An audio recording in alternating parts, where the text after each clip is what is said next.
a partir de este momento. Bien, nosotros, lo que yo quería que terminemos de ver del texto de Bonacy, de Duby, fundamentalmente tiene que ver con la cuestión del señorío de Van, ¿sí? O sea, estuvimos hablando de qué era la teoría de los tres órdenes, qué era la paz de Dios, digamos, ¿no? Pero una vez que ya está instituido la organización jerárquica que se da dentro del señorío, quien aparece por encima de todos dentro de los señores feudales es el señor de Van. Es aquel que tiene el poder de Van. ¿Sí? Digo, el señorío es un espacio muy amplio, territorial. Dentro de ese espacio muy amplio, territorial, el señor de Van es el que tiene el poder jurisdiccional sobre todo el señorío. Hacia el interior del señorío va a haber feudos pertenecientes directamente al señor de Van y va a haber feudos pertenecientes a los vasallos del señor de Van. ¿Sí? El señor de Van va a tener vínculos con otras personas del mismo estamento social, pero que tienen un vínculo feudo-vasallático, ¿sí? Ese vínculo feudo-vasallático implica un don y contradón, una relación de reciprocidad, en donde el vasallo, a partir de su lealtad, y su lealtad militar, movilización de hombres a favor de ese señor de Van, a cambio, el señor de Van le entrega un feudo, una porción de tierras y hombre que explota ese vasallo. ¿Ok? Esos vasallos, digamos, del señor de Van, pertenecen al sector de los señores, pertenecen al sector más encumbrado dentro de la pirámide social, pero ocuparían un lugar secundario, digamos, ¿no? Porque tienen una relación de subordinación con los grandes dones, con los grandes señores, con aquellos que tienen el poder de Van. ¿Quiénes son los que tienen el poder de Van? Bueno, muchas veces son, entre comillas, en los textos aparecen como los príncipes, ¿no? O sea, son aquellos que de alguna manera representan la realeza, aunque no sean reyes. ¿Me explico? Son aquellos que tienen, que tienen una acumulación de poder mayor que el resto, porque acumulan más tierras y acumulan más hombres. ¿Se cortó? Hola. No. Hola, hola.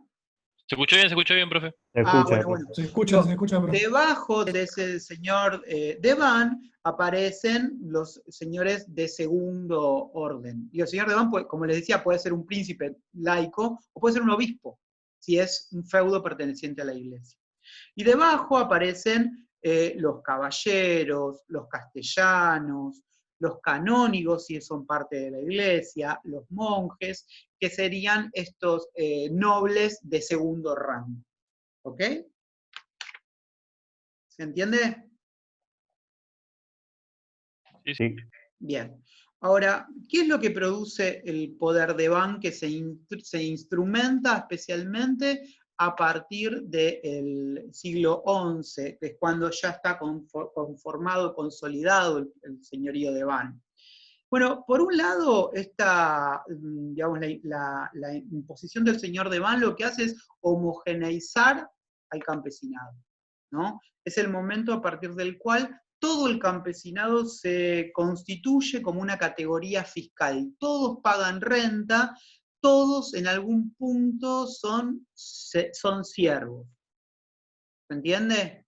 ¿Se acuerdan que anteriormente, cuando veíamos el Gran Dominio, había diferentes categorías de campesinos? Los libres, los serviles, los esclavos. Bueno, esta instrumentación del poder del Van lo que hace es homogeneizar a ese campesinado, ¿ok? Como ese orden de campesinos que tiene como función, digamos, la producción para abastecer a los otros dos órdenes, el eclesiástico y el laico de los guerreros.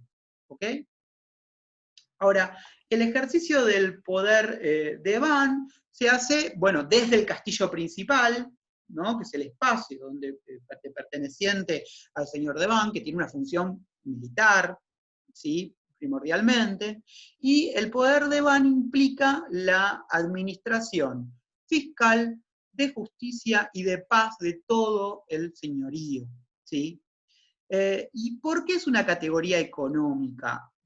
Porque, digamos, a ver, el señor Deván es el que hereda las funciones de estatalidad, ¿sí? Las funciones principales de estatalidad justamente son la recaudación de impuestos y es la justicia. Y estas dos funciones del Estado, al desaparecer el Estado, quedan en manos del señor Deván en términos privados, ¿sí?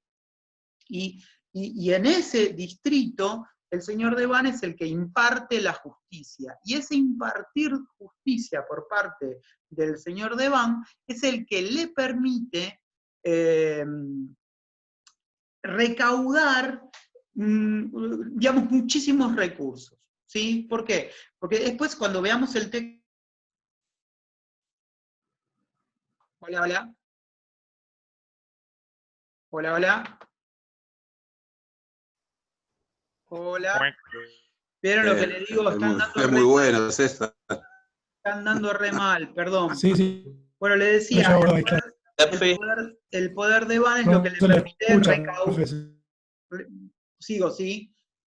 El poder de Deván es lo que le permite recaudar una serie de recursos a partir de los fallos que realiza el poder de Deván o la burocracia, entre comillas, que responde al poder de Deván, ¿sí? Por ejemplo, esta creación de sargentos, forestales, prebostes, recaudadores, que son parte de los vasallos que responden al poder de Deván y son aquellos que van a recaudar las costumbres, que ya no son impuestos, sino que son justamente costumbres que después vamos a ver que son los viejos impuestos que ahora se recaudan, ya no como impuestos, sino como costumbres que recauda el poder del señor Deván. ¿Sí? Por eso, digamos, la fiscalidad sería este cobro de costumbres, que son viejos impuestos que ahora se resignificaron. Y la justicia, que es el señor Deván quien la gestiona, digamos. ¿Sí? Ahora, digamos, la jerarquía señorial en términos de extracción del excedente se van a dividir en tres formas. Va a haber tres maneras de extracción del excedente. ¿Sí? Hay una manera de imposición del poder que Dubí denomina como doméstica. ¿Qué sería? Y serían los residuos de la esclavitud. Es un control que se hace sobre el individuo, directamente sobre el individuo. Los viejos esclavos, que ya no desaparecen como esclavos y son básicamente siervos, responden directamente a un señor, trabajan directamente para un señor, ¿sí? Entonces acá es cuando aparece esta explotación doméstica. ¿Se entiende lo que digo? ¿Sí? La segunda forma de explotación es la territorial, que es la más común en el feudalismo. Es el señor que explota un señorío y el campesino en su parcela de tierra produce y una parte de eso que produce va en forma de renta al señor. ¿Sí? Y la tercera es la de Deván. Justamente el ejercicio de la fiscalidad es lo que, digamos, Dubí habla de un saqueo legítimo, ¿sí? Porque en realidad tiene cierto grado de arbitrariedad. Esta recaudación de mayor recurso por parte del poder de Deván lo hace justamente porque es el que tiene más poder para ejercer violencia. ¿Se entiende? Entonces, el poder de Deván es como la tercera forma, la jerárquicamente superior, de extracción del excedente. Ahora, el señor Deván puede ejercer el poder a través de un poder doméstico, puede ejercer... Victoria. ¿Cómo? No, no apagué el micrófono, perdón, estaba hablando para mí. Está bien, el señor Deván puede explotar en forma doméstica, en forma territorial y el poder de Deván. O sea que explota con las tres categorías, digamos, ¿no? Un vasallo del señor Deván puede explotar en términos domésticos y territoriales, no Deván. ¿Se entiende? Sí. ¿Sí? Bien. Ahora, a ver, tengan en cuenta que cuando hablamos de fiscalidad, digamos, es una utilización de un término que no responde al impuesto al estilo del Estado, sino que los viejos impuestos, esto igual lo vamos a ver en profundidad cuando veamos el otro texto de Bonasí, los viejos impuestos que muchas veces eran impuestos que se cobraban en determinadas fechas porque respondían a festividades religiosas muchísimas veces. Entonces, por ejemplo, en una determinada festividad religiosa, de un determinado día del año, el campesinado está obligado a entregar un cerdo, por ejemplo, ¿no? A las autoridades, que era parte de un impuesto en otro momento, ¿sí? Ahora, digamos, con la imposición del feudalismo y el señor Deván, eso se va a transformar en una costumbre. Entonces ese campesino va a estar obligado a entregar un ciervo al señor Deván de la misma manera que entregaba, el ciervo, un cerdo, digo, al señor Deván de la misma manera que antes lo entregaba al Estado. ¿Ok? Lo que pasa es que no deja de ser una imposición arbitraria, porque el Estado desapareció, pero sin embargo el poder privado lo que hace es heredar esas características de extracción del excedente que generaba el Estado. ¿Sí? Bien. ¿Se acuerdan que Duby planteaba que, digamos, por lo menos hasta el siglo XIII, lo que tenemos es un proceso de crecimiento económico exponencial? ¿Sí? A partir del siglo XIII esto va a empezar a variar y como vamos a ver en clases posteriores, a partir del siglo XIV el feudalismo entra en crisis. ¿Ok? Ahora, esto no significa que es un crecimiento lineal, que siempre es hacia arriba. En realidad es zigzagueante, es ondulado, digamos. Si uno hace un cuadro, si yo estuviera en clase ahora y haría un cuadro de dos abscisas, lo que veríamos es que hay un crecimiento tendencial, pero con momentos de caídas. ¿Ok? ¿Se entiende? ¿Sí? Sí, sí, Bien. Ahora, ¿cómo se expresa ese crecimiento? Bueno, se expresa porque, como ya lo dijimos anteriormente, hay mayores construcciones de iglesias, las congregaciones, las cruzadas, ¿no? La mayor cantidad de comercio, más circulación monetaria, más incursiones militares, ¿sí? Todo eso muestra un proceso de crecimiento, pero principalmente lo que se ve es un proceso de roturaciones. ¿Sí? ¿Se acuerdan qué eran las roturaciones? la explotación de la tierra, digamos, ociosa. Digamos, a ver, el territorio europeo en ese momento es amplio, ¿sí? Digamos, en términos demográficos, la población es menor a la posible en términos de una gran población que pueda explotar ese territorio. Por lo tanto, hay territorios muy explotados y muchos por explotar, ¿sí? Ahora, para explotar hay que realizar una serie de... Tremendo. Ahí vuelvo. Están dando re mal esto. Igual todo esto se va a grabar, así que de última lo van a poder ver ahí.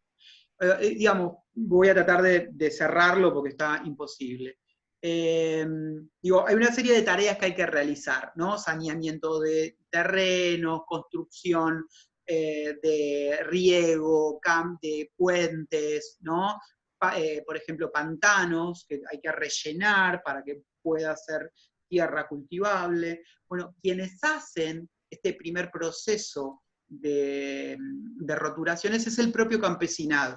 Digamos, lo que plantea Duby es que hay una suerte de relajamiento en el control de ese campesinado por parte de los señores, porque los señores saben que al relajar esa relación, que haya un menor peso de imposiciones sobre ese campesino, el avance de ese campesino en la roturación es lo que va a generar a la larga, es un mayor beneficio para el señor, ¿sí? Porque toda esa tierra producida va a generar más renta, ¿entiende? Entonces ustedes van a ver que en los momentos de crecimiento lo que hay es una suerte de relajamiento de la relación entre el señor y el campesinado. Y en los momentos de crisis son los momentos en donde el señor, en su búsqueda de recaudación, lo que hace es hacer una relación más violenta, de mayores imposiciones. ¿Se entiende?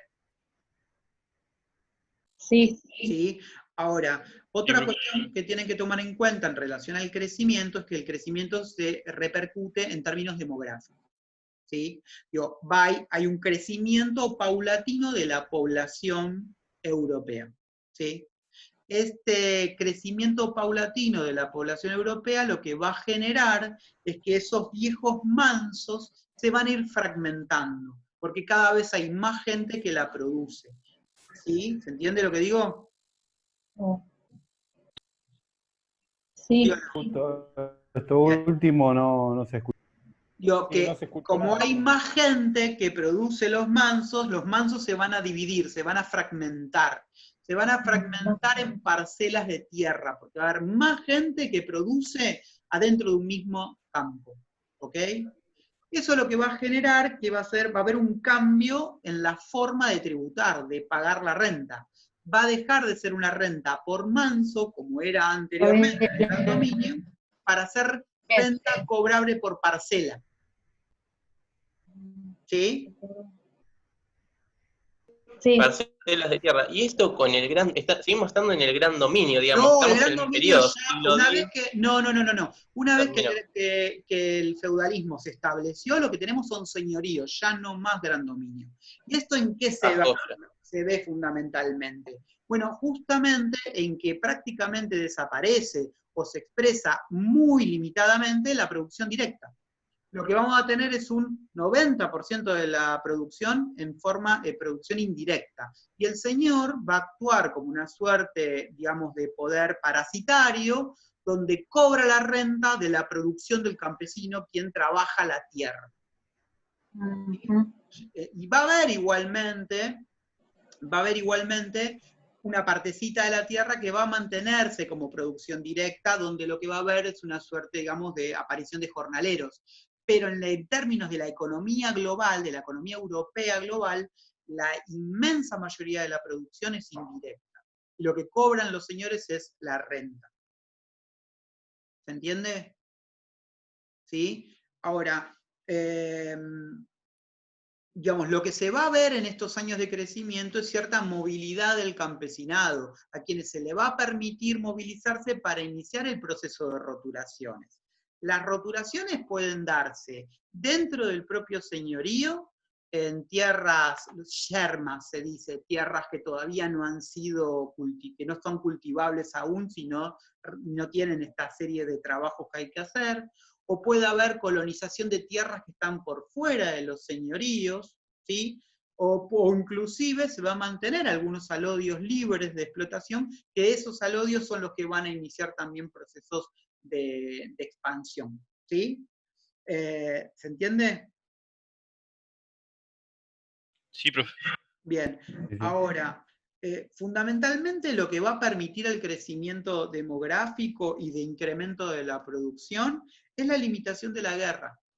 Va a haber guerras, obviamente, pero justamente la imposición de la paz de Dios va a permitir que se externalice mucha de la violencia ejercida en los siglos previos y cierto orden feudal, cierta imposición de un orden feudal, siempre limitado, porque la violencia está en el aire todo el tiempo, pero esto va a permitir la movilidad de la población campesina, la expansión de la tierra productiva y el crecimiento del poder señorial. ¿Ok? ¿Entiende? Sí. Ahora, digo, esto es lo que quería cerrar medio a los ponchazos, teniendo en cuenta lo malo de la conexión, pero, digamos, ¿cuál es el poder? Está en el campo, ¿sí? El poder está en el campo, el poder lo tienen los señores de Ban, ya sea eclesiásticos o laicos, y las ciudades van a empezar a ejercer una función más de término económica y cultural, ¿sí? Después cuando veamos a Legoff se va a ver bien eso, como desde la ciudad básicamente lo que se hace es un desarrollo comercial, porque van a servir como puntos de comercio y de circulación mercantil fundamentalmente, el poder va a ser más bien económico y comercial, también productivo, después vamos a ver cómo se desarrolla una industria urbana artesanal a partir de los gremios urbanos, que van a tener una función muy importante dentro de las ciudades, y van a ser también espacios de difusión de ideas, digamos, ¿no?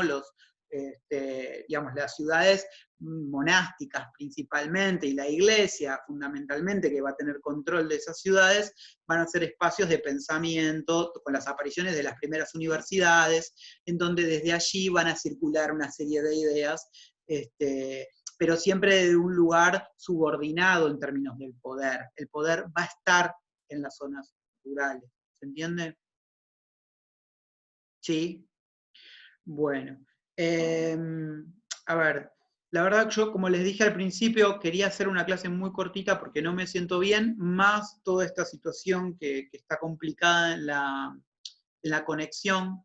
Para los que entraron último, la semana que viene vamos a poder ver el texto de Legoff, y está el texto de Bonasí nuevo, el otro texto de Bonasí que pude subir, que está recortado. Tienen que leer las primeras 10, 11 páginas para trabajar qué son las banalidades. ¿Ok? O sea, vamos a trabajar con Legoff y las ciudades y completar la cuestión de las banalidades.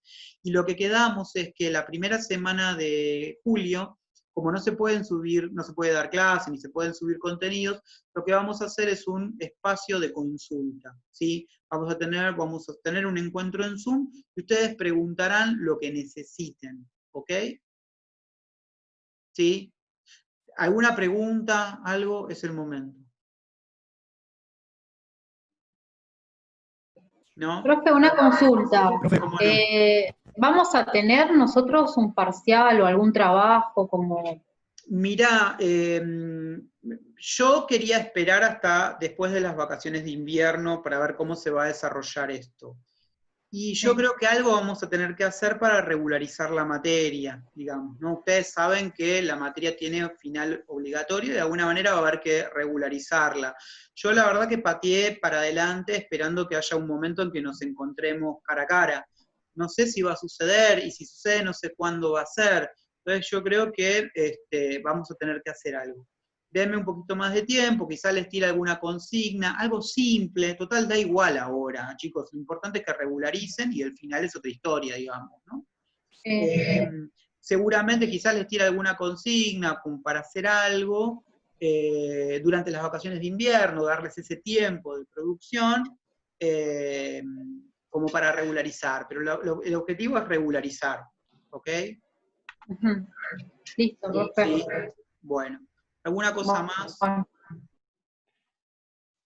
Sí, profe, entonces el de Legoff y el nuevo de Bonasí para la próxima clase. En el Drive aparece como Bonasí-banalidades, ¿sí? Ustedes van a ver que está el capítulo entero del libro, pero como lo conseguí por Google Books, no está entero, le faltan 3 o 4 páginas. Pero si ustedes ven la primera parte, hasta el primer subtítulo, esa parte está entera, y en esa introducción entendemos qué son las banalidades. ¿Ok? Lamentablemente está así, ¿sí? ¿Alguna cosa más? ¿No?